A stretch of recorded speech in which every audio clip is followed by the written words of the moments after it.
بہر رحمت بہر رحمت بہر رحمت۔ بسم اللہ الرحمن الرحیم۔ بہار قرآن میں خوش آمدید کہتے ہیں۔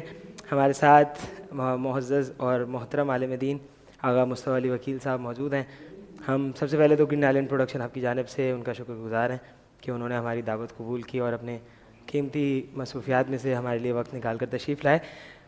بہار قرآن کی چند آخری نشریات اور بہار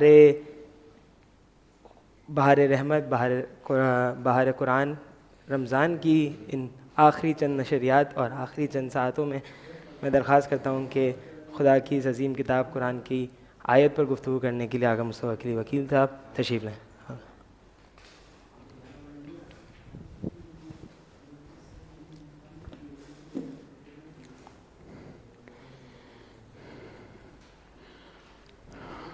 اعوذ باللہ من الشیطان الرجیم، بسم اللہ الرحمن الرحیم، الحمد للہ رب العالمین، والصلاة والسلام علی اشرف الانبیاء والمرسلین وعلی اہل بیتہ الطیبین الطاہرین واللعنۃ الدائمۃ علی اعدائہم اجمعین من یوم ظلمہم وعداوتہم الی یوم الدین، اما بعد فقد قال اللہ تبارک وتعالی فی القرآن الحکیم، بسم اللہ الرحمن الرحیم، الہاکم التکاثر حتی زرتم المقابر۔ سامعین اور ناظرین کرام، آج کی ہماری اس مختصر سی گفتگو کا عنوان قرآن مجید کی مختصر صورتوں میں سے موجودہ ترتیب کے اعتبار سے 102 نمبر کی سورہ ہے، جس کا نام سورہ تکاثر۔ یہ وہ سورہ ہے کہ جس کے بارے میں اگر میں یوں کہوں کہ کوثر اور تکاثر، اس مادے سے یہ دو صورتوں کے نام قرآن مجید میں استعمال ہوئے۔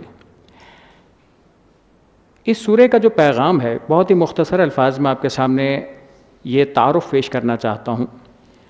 الہاکم التکاثر، تکاثر اور الہا، یہ جو دو لفظ قرآن مجید نے استعمال کیے، الہا کا لفظ جو استعمال ہوا ہے لہو سے نکلا ہے، اور اس کے معنی ہوتے ہیں غافل کر دینا، یعنی کسی چیز سے انسان جب غافل ہو جاتا ہے اس کو کہتے ہیں لہو۔ اسی طریقے سے تکاثر، ویسے تو اگر کاف، فے اور رے اس اعتبار سے دیکھیں تو آپ کے ذہن میں زیادتی کے معنی آتے ہیں، تکاثر اسی سے ملتے جلتے معنی ہیں۔ تکاثر کے عربی میں معنی ہوتے ہیں کثرت طلب کرنا، یعنی ایک انسان جب چاہتا ہے کہ مجھے بہت زیادہ ملے، اور جب انسان کا، میں اگر بہت آسان الفاظ میں کہوں تو انسان کا فوکس جب کوانٹٹی پہ آ جاتا ہے تو یہ انسان چاہتا ہے کہ کوانٹٹی ہر چیز کی وہ زیادہ سے زیادہ اویل کرنے کی کوشش کرے، اب وہ چاہے کوئی بھی چیز ہو۔ اس سورہ مبارکہ میں جو پہلی آیت کا پیغام ہے الہاکم التکاثر، تمہیں کثرت طلبی نے، یعنی تمہاری جو خواہشات ہیں کہ تم بہت زیادہ چاہتے ہو، اس زیادہ چاہنے نے تمہیں غافل کر دیا۔ اب یہ جو غافل کیا ہے، اب سوال یہ ہے کہ تمہیں غافل کر دیا، اب تم میں کون کون سے وہ کردار شامل ہوں گے؟ تو بظاہر ایک بات سمجھ میں آتی ہے کہ وہ تمام افراد کے جو اس طرح کی کثرت طلبی کر رہے ہوں، اس طرح کا کوانٹٹی کو فوکس کر کے چل رہے ہوں، ان کو پروردگار یہ کہنا چاہ رہا ہے۔ اور پھر بات آتی ہے کہ کون سی ایسی چیز کہ جس چیز کی کثرت کو پروردگار کہہ رہا ہے کہ یعنی یہ کوانٹٹی کو، بڑھوتری کو، کسی چیز کے زیادہ ہو جانے کو، کسی کی مقدار بڑھ جانے کو تم فوکس نہ کرو، تو یہ کون سی چیز ہے؟ کوئی خاص چیز؟ یہاں پہ کسی خاص چیز کا تذکرہ نہیں ہے۔ پھر غافل کس چیز سے کیا؟ کون سی ایسی چیز ہے جس سے غافل کر دیا گیا؟ تو یہ غافل کر دینے والا مقام، غافل کر دینے والی بات، یہ وہ ہے کہ جس کے بارے میں علماء نے جملہ کہا کہ آخرت سے جس کو غافل کر دیا، یعنی جس چیزوں نے آخرت سے انسان کو غافل کر دیا۔ اب بات یہ ہے کہ جب انسان آخرت سے غافل ہوگا تو یہاں کی چیز کو فوکس کرے گا، اور جب یہاں کی چیز کو فوکس کرے گا تو کون سی چیز کسی ایک چیز کا تذکرہ ہے نہیں۔ اب اگلی آیت مبارکہ میں جو پروردگار کہتا ہے حتی زرتم المقابر، یہاں تک کہ تمہاری کیفیت یہ ہے کہ تم قبروں تک پہنچ جاتے ہو۔ زارا زیارت یعنی دیکھنا. اس کے دو طرح سے معنی علماء نے کیے. مفسرین نے جو معنی لکھے، ترجمے لکھے قرآن کے، دو طریقوں سے لکھے. ایک یہ کہ جب تم قبر میں داخل ہو جاؤ گے، یعنی جب تم قبر کو دیکھو گے تو تمہیں احساس ہوگا کہ جو کر کے آیا، جو پہلے جس کی اس کی کثرت میں چاہ رہا تھا، وہ تو میٹر ہی نہیں کرتا تھا، اس کا تو کوئی کام ہی نہیں تھا یہاں پہ. ایک بات. دوسرا جو شان نزول کے اعتبار سے بعض علماء نے ترجمے کیے کہ یہاں تک کہ ایک واقعہ، ایک حقیقت پیچھے نظر آتی ہے کہ اللہ کے رسول صلی اللہ علیہ وآلہ وسلم کے زمانے میں کچھ لوگوں کا یہ طریقہ رہا کہ ان لوگوں نے اپنے قبیلے کی جو تعداد تھی، یعنی ان کا خاندان کتنا بڑا ہے. آج بھی لوگ کہتے ہیں بھائی ہمارا خاندان تو بہت بڑا ہے، ہمارے تو خاندان میں 100 افراد ہیں. کوئی کہتا نہیں ہمارے خاندان میں 100 افراد ہیں. کوئی کہتا ہے بھائی ہمارے خاندان تو 200 افراد پر مشتمل. بھائی ہمارا خاندان تو یہاں بھی ہے اور باہر ممالک میں بھی ہے، ہمارے تو 500 افراد ہے. خاندان میں اتنا زیادہ ہو، ہمارا تو بہت بڑا خاندان. خاندان کا، لوگوں کا، قبیلے کا بڑا ہونا.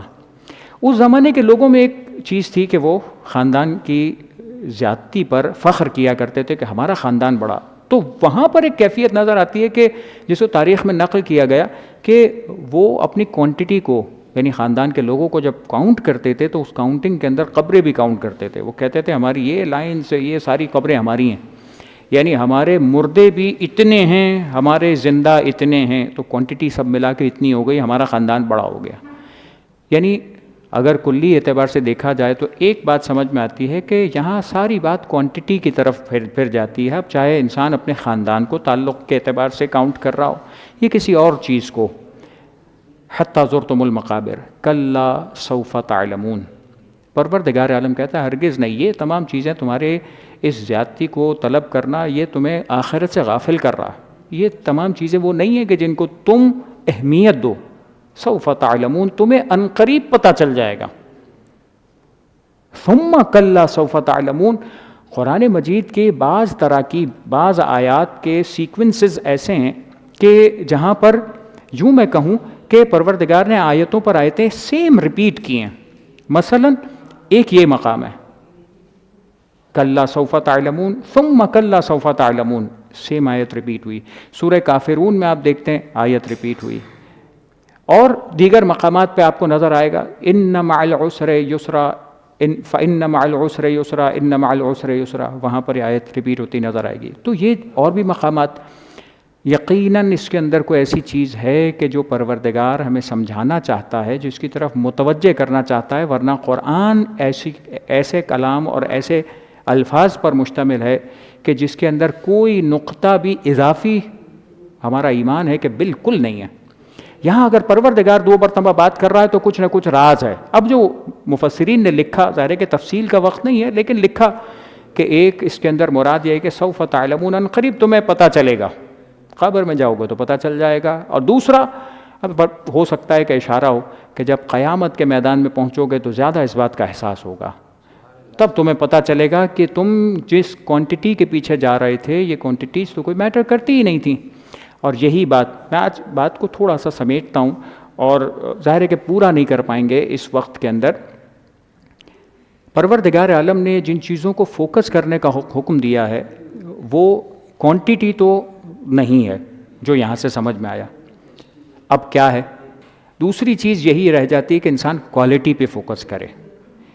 عبادات کے اندر، معاملات کے اندر، نعمتوں کے اندر، اپنے کاموں کے اندر، اپنی چیزوں کے اندر، ہر مقام پر جہاں انسان کوانٹٹی کی طرف جاتا ہے وہاں دنیا میں بھی ایک بات نظر آتی ہے کہ کوانٹٹی کے اندر کوالٹی ہمیشہ گر جایا کرتی ہے.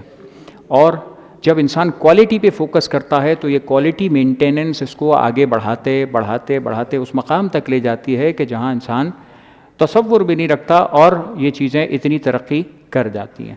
کوالٹی خاص طور پر اس دنیا کے اعتبار سے، جیسے قرآن مجید میں ایک مقام پہ پروردگار عالم کہتا ہے بل تؤثرون الحیات الدنیا، بلکہ یہ لوگ کیا کرتے ہیں، یعنی دنیا کے لوگوں کا ایک رویہ ذکر کیا. یہ لوگ کیا کرتے ہیں؟ یہ دنیا کی زندگی کو ترجیح دیتے ہیں. بھائی یہاں پر کیش، یہاں سب مل جائے. ابھی کی بات کریں، بعد میں کس نے دیکھی ہے؟ بعد میں ثواب ایک جملہ جو بہت زیادہ یعنی مجھے خود سننے کو ملتا ہے اور برا محسوس ہوتا ہے وہ یہ کہ بھائی بہت ثواب کما لیا، اب پیسے کی بات کریں، ثواب بہت ہو گیا، نیکی بہت ہو گئی. یہ انسان جب کہہ رہا ہے نا دنیا کو ترجیح دے رہا ہے، بل تؤثرون الحیات الدنیا، حیات دنیا کو ترجیح دیتا ہے. جواب میں پروردگار کیا کہتا ہے اس کے فوراً بعد والی آیت، والآخرۃ خیر وابقیٰ. دو چیزیں پروردگار عالم نے یہاں پہ بیان کی. دیکھیں آخرت کیا ہے؟ آخرت خیر بھی ہے، باقی رہنے والے بھی ہے. اس دنیا کے اندر دو چیزیں ایسی ہیں جو اس کے مقابل پہ نظر آتی ہے. مثلا یہاں پر وہ خیر اس طریقے سے نظر نہیں آئے گا جیسے خیر آخرت میں نظر آئے گا. یہاں پر بقا اس طریقے سے، بقا مطلب کیا؟ بقا یعنی جو بھی چیز انسان کے پاس نعمت کے طور پر موجود ہے کیا ہمیشہ باقی رہے گی؟ مال ہے کیا ہمیشہ رہے گا؟ کیا اولاد ہمیشہ رہے گی؟ کہ گھر ہمیشہ رہے گا یا گاڑی ہمیشہ رہے گی؟ کیا مثال کے طور پر دیگر تمام چیزیں وہ کیا ہمیشہ رہیں گی؟ اگر وہ ہماری زندگیوں کے بعد رہتی بھی ہیں تو ہم تو نہیں رہتے، تو ہمیں کیا فائدہ ہوا کہ ان چیزوں کو جمع کر کے اس کا شوق ہم نے پال کر اپنی زندگی کو برباد کیا اور وہ چیز ہماری زندگی کے بعد تھوڑا عرصہ باقی رہی، ہم بھی باقی نہیں رہے. جب ہم ہی باقی نہیں رہے تو وہ کس کام کی؟ یعنی ہم اپنے اعتبار سے دیکھیں. پروردگار کہتا ہے یہ دونوں چیزیں وہ ہیں جو آخرت میں پائی جاتی ہیں. آخرت کی زندگی کو فوکس کریں گے تو کیا ہوگا؟ وہ خیر بھی ہے سب سے بہتر، اور ابقا وہ ہمیشہ باقی رہنے والی ہے. دنیا کے بارے میں یہ جملے نہیں ملیں گے کہ یہ ہمیشہ باقی رہنے والی ہے، بلکہ دنیا کے بارے میں ملے گا کہ فنا ہے. آخرت کے بارے میں پروردگار کہتے ہیں بقا ہے، حتیٰ جو جہنم میں جائیں گے ہمیشہ کے لیے، جنت میں جائیں گے ہمیشہ کے لیے.